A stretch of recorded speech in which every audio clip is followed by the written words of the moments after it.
Reka nsubire kubahereza mwiriwe canke mwaramutse bivanye naho buri umwe wese aherereye mwe banywanyi bacu mubana natwe mu makuru n'ibiganiro vya misi yose tubandanya gushikiriza kuri ino mbonesha kure yacu kandi yanyu Muhuza TV.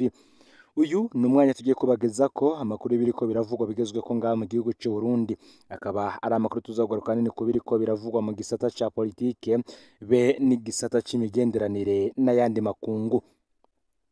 Murano makuru turaza kugaruka ku kungene biriko biravuga yuko abarundi baba bagiye gukurirwaho visa kugira ngo nanone basubire kwinjira mu gihugu ca Serbia. Twibutse ko ingingo yo kubahagarika kwinjira mu gihugu ca Serbia ata visa yafashwe mu myaka iheze, aho ibihugu vya Buraya vyariko biravuga yuko bibangamiwe n'ingene bamwe mu abanyafrika baja mu gihugu ca Serbia bikarangira babandanije ingendo zabo mu bihugu vya Buraya, ariho baja kuronderera ubuzi kandi barinjiye mu gihugu ca Serbia ata visa bafise.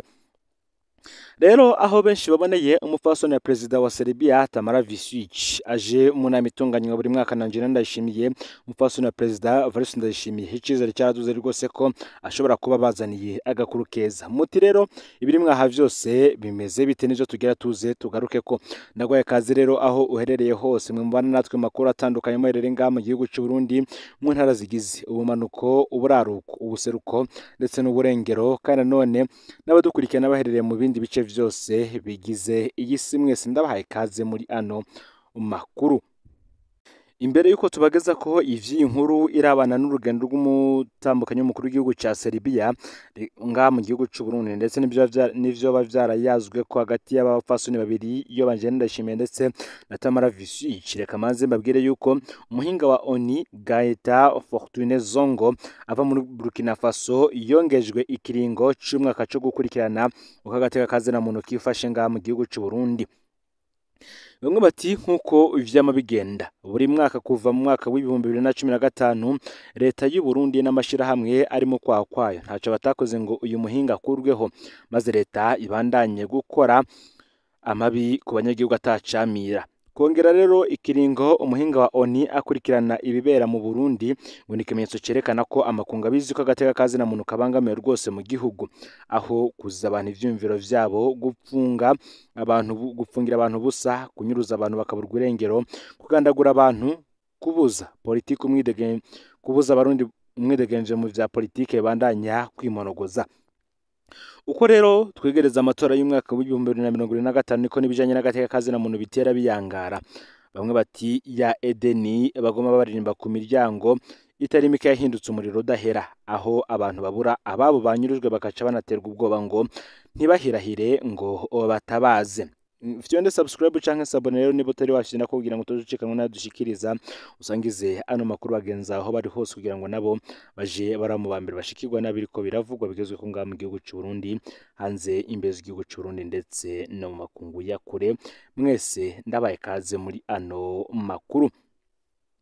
Nkuko nari mpejeje kubabwira na makuru tugira dutangurire kubiriko biravugwa ku gisata c'imigenderanire n'ayandi makungu. Bamwe bati ese abarundi harakunguko bagiye gukura mu rugendo rw'umupfasoni w'umukuru w'igihugu ca Serbia? Ico nico kibazo benshi bibajije. Ni benshi bagiye batubaza ko abarundi bagiye gusubira kuja muri Serbia badasabwe visa, aho baboneye umupfasoni wa perezida wa Serbia Tamara Visic aje muri yana mitunganywa buri mwaka na Njena Ndayishimiye, umupfasoni wa perezida Ndayishimiye ho icizere cyaraduze rwose ko ashobora kuba bazaniye agakuru keza. Mu vy'ukuri uyu mupfasoni w'umukuru w'igihugu ca Serbia Tamara Visic yari amaze iminsi agira ingendo mu bihugu bimwe vyo ku mugabane wa Afrika. Ikimugenza ni ukubandanya asaba ibihugu bitandukanye ko vyovavanura n'igihugu ca Kosovo, ahandi agasaba ivyamaze kwanka Kosovo ko vyoguma vyifashe gutyo.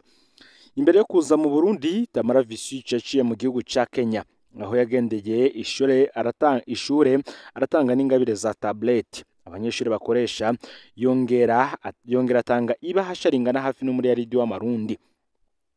Mu Burundi yayitavye inama ya Njena Ndayishimiye bongera barahana utuganuke hagati yabo nta bindi. Bamwe bati CNDD-FDD iripfuza kurungika abakozi boja muri Serbia. Hari amakuru y'ibinyoma yakwijwe mu minsi iheze ko abarundi basubiriye kwakirwa mu gihugu ca Serbia badasabwe visa. Iki ni ikinyoma cambaye ubusa kuko mu nama yahuje intumwa z'Uburundi n'iza Serbia kino kibazo caragarutse. Aha niho Serbia yamenyesheje ko ifise ingorane n'umwe bwa Buraya kubera abarundi bagiye muri Serbia baca babandanya mu bindi bihugu vya Buraya. Serbia ikavuga ko yoshobora kwakira abakozi b'abarundi mu gihe hotorwa ubuhinga bw'ingene baca baguma muri Serbia. Ngo ubutegetsi bwa CNDD-FDD rero ntabwo bwifuza ko hobaho amasezerano yo guhanahana abakozi hagati y'Uburundi na Serbia, ariko ameze nk'amwe mu bihugu vy'Abarabu, ku buryo umurundi agiye gukora muri Serbia umushahara wiwe bowukata hakaba igice kigaruka mu Burundi kandi uwo mukozi akaguma yegukira sosiyete yamurungitse. Bamwe bati igihe amasezerano nk'ayo yemezwa hagati y'Uburundi na Arabia Saudite, abategetsi benshi baciye bashinga amashirahamwe arungika abakozi mu bihugu vy'Abarabu. Ubu abo bategetsi nka Reverano Ndikuriyo nibo bungukira ku murundikazi arungitswe muri Arabia Saudite. Ikibabaje kurusha kandi ningene abategetsi batitwaritse uburenganzira bw'abarundikazi bagurishwa muri Arabia Saudite, ahubwo bo bitwararika amafaranga bakura ko gusa. Indoto yabo nshasha nuko vyoshoboka bakagurisha abandi bakozi mu gihugu ca Serbia, n'ubundi naho bikabandanya gutyo bakaja bicira amahera. Rero ntihagiye uhendwa, kugeza ubu nta kirahinduka ku bijanye no kuja mu gihugu ca Serbia. Abarekuriwe kujayo badasabwe visa ni abarundi bafise passeport diplomatique ndetse na passeport de service. Rero ntihagira igihinduka naco tuzobamenyesha kuri izo mpinduka zizoba zikozwe kumvikana hagati y'igihugu c'Uburundi ndetse n'igihugu ca Serbia, cane cane ku kuhanahana abakozi abarundi bagashika mu gihugu ca Serbia ataviza abatswe. Ni mu gihe mu yandi makuru tugiye kugaruka ku makuba abana b'abarundi babonera muri Tanzania iyo baba bajanywe kuronderayo akazi. Igihugu ca Tanzania kimaze iminsi kiriko kirirukana abana b'abarundi benshi bafise imyaka munsi y'imyaka 16 baba bagiye gukora canke gukoreshwa ubuzi butandukanye. Ku mupaka wa Mugina muri komine Mabanda wo mu ntara ya Makamba ndahuriranye nuko abana 30 bashikanywe birukanywe mu gihugu ca Tanzania. Hari igihe c'isaha 12 z'umugoroba zirenga gato, abapolisi bajejwe kugenzura uruja n'uruza ku mupaka bariko barasuzuma abo bana. Abantu bashengere basa n'abatangaye. Abo bana bagizwe n'igitigiri kinini c'abadashika n'imyaka 16 barijiriwe biraboneka ko barushe cane. Nka bose ntaco bafise mu ntoke, bamwe bariko bararira, bigaragara ko bamaze igihe kinini batoga, bacafuye cane haba mu mushatsi, ku mpuzu ndetse no ku mubiri. Mu kwezi kw'icenda guheze, ikinyamakuru BBC gahuzamiryango c'Abongereza cashoboye kumenya abarenga 230 birukanywe. Bamwe muri bo baza bafise ibimenyetso vyerekana ko bakubiswe canke bakubaguwe mu buryo butandukanye. Umwana umwe mu gusigura ubuzima bari babayemwo yagize ati twari mu gasho igihe cyose baguma badukubita bongera batuvuyanga mu ivu, kenshi baturaza ubusa, inzara yari mu kutwica, nk'ubu duheruka kurya hirya y'ejo. Nta muti w'abarundi rero nguhari. Abana bakavuga ko ubuzima babamwo muri Tanzania butoroshe namba, ntibarekuriwe kuba mu bisagara canke mu burere burimwo imihana, bisa nk'uko babaho babundabunda. Bavuga ko bakoreshwa mu mirima y'ibigori, imyumbati ndetse n'imirima y'itabi ndetse n'iyindi, no mu kuragira inka, mu guhinga no mashamba ya kure y'imihana. Ni nayo rero baheza bakaba mu dusago twubakishije ibiti n'ivyatsi. Abasa n'abifise ngo barondera amahera murantunge, barondera amahema yatabaguritse akaba ariyo basakaza utuzu babamwo. Amahema mashasha bavuga ko batoshobora kuyagura kuko bo aba azimvye, ngo niyo agurishirizwa bemeza ko batotinyuka kujayo. Iyo imvura iguye rero ntiboroherwa, bavuga ko ata mazi meza yo kunywa baronka, niyo bagwaye ntibiborohera kuronka imiti. Umwe muri bo yamuka mu ntara ya Kayanza arasigura ati jewe nahora mu karere ka Nkanda muri komine Kasuru intara ya Kigoma, kugira turonka amazi meza yo kunywa twagenda ibirometero nka 30. Urumva ko wari nk'umuzi w'ibuye, twaca rero duhitamwo kunywa amazi y'ibiziba. Nk'imvura iguye twaca tuyora amazi yireka hasi, akaba ariyo dutekesha twongera tukayanwa. uyu munyakayanza ngo ntazopfa yibagiye amagorwa n'amakuba babona umwe muri bo agwaye bikenewe ko baja kugura imiti. Akavuga ko vyabasaba kunyeguruka bakava muri ayo mashamba bakaja mu gisagara canke mu burere burimwo imihana ahari amazu adandaza imiti. Akavuga ko bahashitse kubera baba badaherutse koga, abatanzaniya baca babikeka bagaca babona ko ari abanyamahanga. Avuga kenshi ko babwira ngo nta muti w'abarundi uhari. Rero nanone aba bana bakavuga ko bahohoterwa cyane kuko birukanwa badahembwe ayo bakoreye. Muti ivyo bigenda bite? Abana bakoreshwa n'ababaguze ari nabo bavugana na bene imirima canke amararo. Mu kigaragara ko ari ibintu vyo mu kinyegero, igipolisi kibimenye kiraza kubafata n'utuzu bararamwo kigaturira. Igikurikira ni ukubegeranya kikabazana ku mupaka kubasubiza inzego z'u Burundi. Akenshi n'amafaranga baba barakoreye birukanwa batayahembwe. Umwana yamuka muri komine n'intara ya Muramvya yagiye aherutse guheba ishure kugira aje kurondera amafaranga mu gihugu ca Tanzania, aravuga ingene ivyagenze mu kwirukanwa. Ati umubosi canke se umukoresha wacu yari agiye kuduhemba, tugeze mu nzira tuza tubona umuntu avuye mu ishamba ariko atwiruka ko afise imbugita n'inkoni. Turiruka, ipantaro yanje ica ifata ku gishitsi, aca aramfata. Hamwe n'abandi bari bafashwe yaciye atuboha aca atujana mu modoka, maze baca batangura kudukubita bakoresha inkoni n'utuntu tw'ivyuma. Numva ndiko ndababara mu mavi no mu nkokora. Aba bana kandi bakemeza ko hari imisore itembera mu ntara zitandukanye z'u Burundi irondera abijana muri Tanzania. Ngiyo habonetse abipfuza kugenda babakure mu masaha y'ijoro. Iyo misore ibashikanye hakurya ngo ica ibahereza uwundi mugwi w'abarundi uwadandaza ku Tanzania.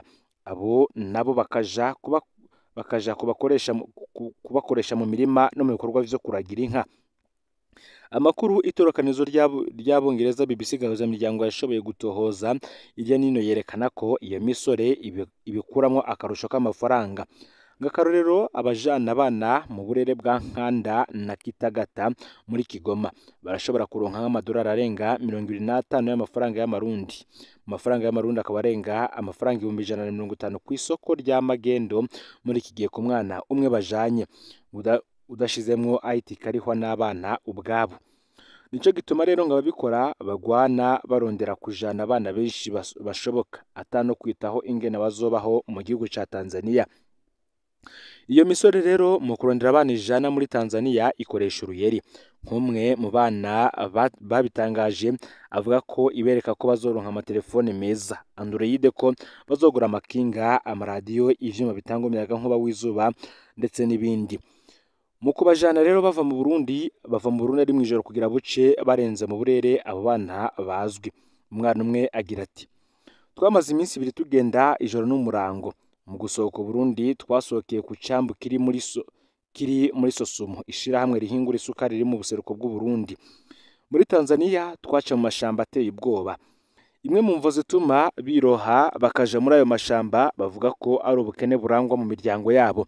Bakavuga ko baba bagiye kurondera akazi kotuma baronka udufaranga. Umwana umwe w'imuramvya avuga ko yari agiye muri Tanzania mu kwezi k'umunani k'uyu mwaka. Akemeza ko yabitumwe n'ubuzima bubi abayemo. Ngo yahora ari umunyeshuri ariko ntivyakunze ko abandanya. Ati jewe mu guheba kw'ishure nabuze amakayi kandi ntashe mvuye kw'ishure sinaronka ivyo mfungura. Ni jewe ubwanje nifuje kuja kurondera akazi muri Tanzania ariko na mama ndabimubwiye aciye ndeka ndagenda. Uyu mwana n'amosozi mu maso yabandanije agira ati nipfuza uwomfasha akandonsa amakayi n'ivyo gupfungura. Ivyo ndabironse nkaronka na uniforme noja nsubira kw'ishure. Abo bana bose bibaza ko kuja gukora akazi muri Tanzania ariyo nzira yihuta yo kuronka amafaranga mu mwanya muto. Bakemeza ko amashiringi y'ico gihugu afise agaciro cyane kurusha ifaranga ry'u Burundi. Hari n'uwasiguye ko nk'ubu ico mu miliyoni w'amashiringi nogaruka mu Burundi ndi tajiri. Ibi bisigura umutunzi. Ku mupaka u Burundi na Tanzania ku ruhande rw'intara ya Makamba ishiringi rimwe rivunjwa amafaranga 267. Hari n'igihe rishikana 270. Abanyagihugu mu burere bwegereye umupaka bakemeza ko ishiringi ryaduze cyane bageranije n'ingene ryavunjwa mu myaka 3 canke 4 iheze. Bakavuga ko ho ryasa n'iringana n'ifaranga ry'u Burundi nkuko vyagenda bibangabanganwa. Uko guta agaciro kw'ifaranga ry'u Burundi rero ngo nimwe mu mvo nyinshi zishobora kuba zituma bamwe mu barundi baja kurondera akazi mu gihugu ca Tanzania nk'uko bitangazwa. Umupaka wa Mugina uri muri komine Mabanda wo mu ntara ya Makamba niwo igipolisi ca Tanzania gikunda kubacishako, ariko bose si abanyamabanda canke abanyamakamba, baturuka mu ntara zitandukanye z'u Burundi nka Rutana, Gitega, Kayanza, Karusi, Ngozi, Muyinga, Cankuzo ndetse n'izindi. Komine ya Mabanda ibakira iyo birukanywe ntiyoroherwa, yanzwe n'ingorane z'uburyo. Oreste Nizigimana, umunyamabanga wa komine Mabanda, akavuga ko kenshi iyo baje babaraza mu nyubakwa y'amanama kubera ata kindi kibanza gihari, agasigura ko barara kw'isima atamatera badafise n'ivyo bipfuka. Izo ngorane rero zatumye komine yikora kuco yita imiryango mirezi. Iyi irakira abo bana ikabaha indaro, ikabaha n'ivyankenerwa vyose imbere yuko basubizwa iwabo. Diraidi Nkunzimana n'umwe mu barezi, akavuga ko nabo nyene batorerwa kubera bakoresha uburyo bwabo bwite, mu gihe nabo nyene amikoro mu miryango yabo atako yifashe. Uyu mugore akemeza ko bibasaba gufata amadeni kugira ngo bashobore kugaburira abo bana. Uti nkubeheruka nakoresheje 100 vy'umuceri nafashe ku ideni, niko avuga. Ati n'ubu ntibirarihwa, urumva ko turemererwa na twebwe. Abo bana turabavuza tukisopa, tukabagurira impuzu tukisopa, tukabamwesha umushatsi tukisopa. Ngo burya hari n'abaza bafise ibimenyetso vy'ihungabana mu bwenge, abo bose turabajana kwa muganga dukoresha uburyo bwacu. Ngibiriko birashikira aba bana rero bajanwa muri Tanzania bitewe umutima uhagaze urunani rw'amashirahamwe aharanira agateka k'abana FENADEB. Ferdinand Simbaruje aruvugira asaba leta guhasha ababajabukana mu ntumbero yo gukingira abo bana. Akibutsa ko kandi hari itegeko rihana abakora urudandazwa rw'abantu ryo mu mwaka w'2014, akabona ko rikwiye gushirwa mu ngiro mu ntumbero yo gukingira abana b'igihugu. Ni mu gihe kandi mu bushikiranganji bw'agateka kazina muntu bamenyesha ko bakoranye n'inzego z'umutekano bamaze guhagarika batari bake mu bajabukana abo bana, ariko nta bitigiri vyabo batanga. Ngaho rero amakuru aragizwe ko muri kano kanya ufite wende subscribe canke sabone niba utari wafite kugira ngo tucikanwe n'adushikiriza, usangize ano makuru bagenza aho bari hose kugira ngo nabo baje baramu ba mbere bashikirwa n'abo biriko biravugwa, bigezwe ko nga mu gihugu cy'u Burundi, hanze y'imbe z'igihugu cy'u Burundi ndetse no makungu ya kure. N'umuhuza TV rero Imana iba hezagire mu bikorwa vyanyu vya misi yose muriko urakora.